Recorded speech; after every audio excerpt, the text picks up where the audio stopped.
I'd like to apologize to all of my viewers, finally, for not covering the Battle Royale games you actually care about. I didn't cover Apex Legends at all when it released, even though I thought it was actually a ton of fun. And I've barely touched on Fortnite, which I think is a stupid game built from baffling mechanics that thrives solely on the basis of its predatory marketing techniques. The extent of my coverage of PlayerUnknown's Battlegrounds has been limited to the mobile version of the game, and even then I slapped it together with Fortnite anyway. And the COD game mode has been as ignored as every other Steam Battle Royale that died in early access trying to emulate PUBG. It's an incredibly popular genre of games right now, has been for a bit over 3 years, and I just can't bring myself to pay too close attention. The reason for that is pretty simple: the games just don't interest me. Some of you may have noticed by now that I don't cover much of anything that isn't interesting to me, good or bad, and frankly you shouldn't take this lack of attention as indicative of anything other than my own opinion. And for everyone who noticed that I did say I actually enjoyed playing Apex and are wondering why the crap I'm straight up contradicting myself right now, that circumstance is a little different. If you go back to the earliest days of this channel, you'll discover that I didn't have much interest in the reigning game fad of the time, the MOBA, either. That is, until I played the decidedly fresh take on the formula that was Gearbox's Battleborn. And we all saw how well that turned out. So my fear is that as soon as I do cover Apex, it's going to crap out and the servers will shut down. Speaking of which, who's up for a revisit of Battleborn in the year of our Lord 2020?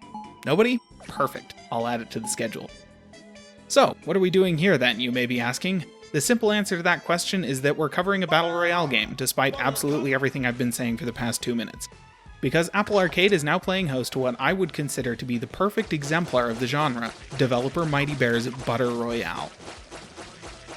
The sensible question to be asking yourself right now is not, in fact, a question. It's more like an expression.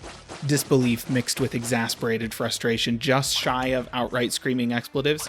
Yeah, that's it. Good form, you seem practiced. You might follow up that question with a simple, why? And well, I'm not sure whether you're talking to me or the developers of the game you're watching right now, just know you're perfectly valid to ask that question of either of us. For my part, the answer is simple. This is the variation on a Battle Royale that best suits the casual players who make up the vast majority of the player base for every major entry in the genre.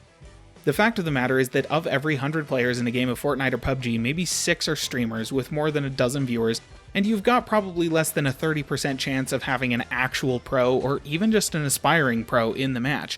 The other 94% of players are really just there to kill some time or hang with their friends, casually having a good time, and probably more often than not the chicken dinner goes out to somebody who is just flat out lucky in more than one way. There's nothing wrong with a bunch of us filthy casuals just playing a game for kicks, of course. That's literally what games are designed for the most part. But a game like Fortnite or Apex can suck up a lot of your time just for you to get shafted by the second to last team.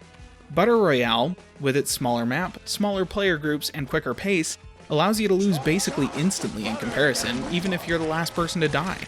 That means you're jumping into another game every few minutes with a renewed chance to bury your enemies under copious amounts of mashed potatoes. Beyond that, you'll see a lot that's familiar from other games in the genre. You pick where you'll drop in, running around picking up equipment, and then sprint toward the safe zone as an inexorable tide of butter bears down on you from behind. When you find another of the 32 players that dropped in with you, you do your level best to condiment them out of existence, and as the butter slowly forces you all closer together, you strive to be the last one standing. The main change is that the game takes the form of a twin-stick shooter instead of a first- or third-person shooter, and also that it's not a steaming pile of freemium crap. That came out kind of strong, sorry, but honestly no stronger than the horrific odor wafting off of those microtransactions on your screen. Look, there's a place for free-to-play games. I fully understand that and really appreciate that many good games, both on mobile or traditional gaming platforms, that have found ways to monetize their content such that those of us who don't have a ton of money can join in on the fun. While I do think that Fortnite specifically has taken the practice to a pretty horrifying extreme in many ways, other games like Apex totally have my blessing. But because Butter Royale is a part of Apple Arcade, microtransactions just straight up weren't even an option for the developers, and it shows.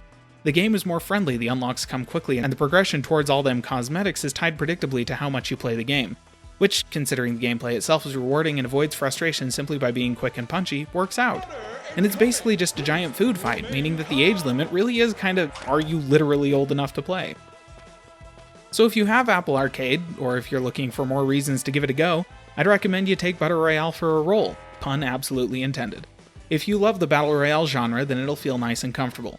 If you hate the genre, it's different enough from the standard fare, pun again totally intentional, that you might just have a good time. If you've got a few friends who also have Apple Arcade, go ahead and jump into squad mode and use the time to socialize over a shared interest. Yes, I said socialize. Stop perpetuating that stereotype. They're called LAN parties and we've been having them for decades.